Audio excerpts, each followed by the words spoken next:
The Institute of Texas Cultures is a museum dedicated to tell the stories of the different lives of people who called Texas their home. The museum gives you a look at the variety of people from the Indians to the Germans who came here for a better life. But the best part of the museum is the back 40. What is the back 40, you may ask?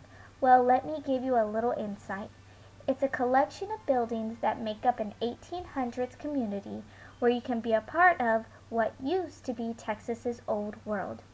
The buildings are a one-room schoolhouse, a log cabin, a barn, an Army Fort Barracks, and an adobe house where you can see exactly what life was like for Texas's ancestors. The old schoolhouse has a lot of history in Texas and all over the Old West. School wasn't always taught in a great big building like schools today. In the 1800s, it was taught in only one room because most schools didn't have a lot of students and school wasn't required. Most students had to work on a farm or at home. Like our schools, we have paper, pens, and computers to help us manage our work. But back then, all children had was a small chalkboard slate, chalk, and a learning book. Since schools were placed in rural areas, children only went to school in the winter and summer, when there wasn't much work to be done at home. Since it was only one room, students were all ages, and sometimes the students were older than their teacher. Since a teacher only got paid $4 to $10, she or he would live with their students.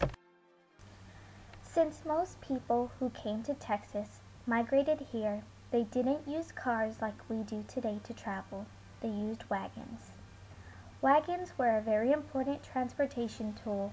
They had a variety of names, like Prairie Schooner was one. Since people traveled long distances to Texas, like from Pennsylvania for an example, there was a general rule to make the trip easier, and the rule was, don't carry more than 2,500 pounds of supplies. Because people were moving their entire lives, they brought only what they really needed. Some of the basics they needed to survive were flour, bacon, coffee, sugar, and salt. They of course needed bedding supplies, tools, personal possessions, and farm equipment. The trip would take up to a couple of months to reach Texas depending on where you were coming from. After making the long journey to Texas, people would build log cabins as their homes. It depended on how many men were around to help build one, but a man could build one all by himself. For a man that is building it by himself, it could take up to 3 weeks. Just like modern families today, they had butter, vegetables, light, milk, and laundry duties. But unlike today, they couldn't just run to the store for all their needs. Everything was grown or done by their own hands. Because farming was a big part of people's lives in the 19th century, the Institute of Texas Cultures built a small garden to give a small glimpse into how they would have grown their own food. Gardens have a lot of insects that make it their home. Some bugs help the garden and some don't. Some insects that help a garden are ladybugs, spiders, predatory wasps by eating harmful bugs that could destroy the garden. Some of the bugs that could harm the garden are pill bugs and snow bugs. They could make a good harvest go bad. While people were learning to farm, others were keeping enemies at bay. One of the ways to ensure the safety of others was provided by the United States Army. The Army built many forts in Texas. 25% of the Army was based here in Texas in the 1800s. The soldiers' primary role was to protect the Texas border from enemies and protect its citizens from Indians. The majority of conflict with Indians was when they hindered or harmed mail parties and stagecoaches. Schools, churches, roads, and surveys wouldn't have existed without the help of forts. Forts also helped start many towns like El Paso, Eagle Pass, and San Antonio.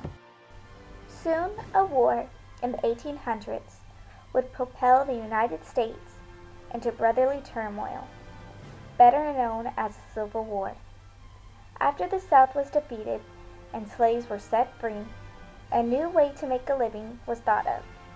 This new way of making a profit was called sharecropping. Like most southern states, it gave ex-slaves a way to be independent and make an income. But in Texas, it wasn't just for ex-slaves.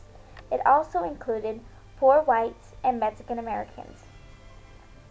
How sharecropping worked was that the particular sharecropper owned a little land that was rented to them by a big farm owner and would pay the owner by profit or by their harvest. The most common commodities that were planted were oats, grains, and cotton. Cotton was the most common. Some towns were better because of sharecropping, forts, cabins, and adobe houses that shaped what is now Texas. Texas has had so many different stories enriched in its soil to make it what it is today, a nation of a million faces that all add up to call Texas home.